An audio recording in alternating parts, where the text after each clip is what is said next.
వదినమ్మా ఎట్లుంది కర్రీ?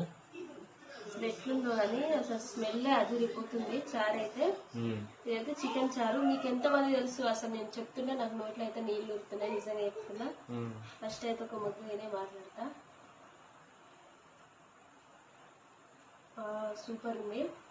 కారం కారంగా వచ్చిన వాళ్ళు అయితే మంచిగా తినొచ్చు. ఇది పులుపు కారం అన్ని బాగున్నాయి. మీకు తెలుసా మరి చారు, చికెన్ చారు, చింతపులుసు అని కూడా అంటారు దీని పేరు. అయితే మేమైతే వేసుకుంటాం, మరి అందరు వేసుకుంటారో లేదో తెలియదు కానీ సూపర్ ఉంది చారు అయితే. దీని కిందికి ఏ బిర్యానీ, చికెన్, మటన్ కూడా పనికిరాదు, అంత మంచిగా ఉంది. మీకు తెలిసింటే మాత్రం ఖచ్చితంగా కామెంట్ చేయండి. మీరు చేసుకుంటారు ఇట్లా చింతాకుతోని చికెన్లో చారు పోసుకొని? మేమైతే వేసుకుంటాం అప్పుడప్పుడు. డిన్నర్ అయితే అందరు చేస్తారా ఫ్రెండ్స్? కామెంట్ చేయండి. అందరూ అయితే తిన్నారా? కామెంట్ చేయండి. మీరేం కర్రీ చేసుకున్నా కూడా చెప్పండి. ఓకేనా ఫ్రెండ్స్?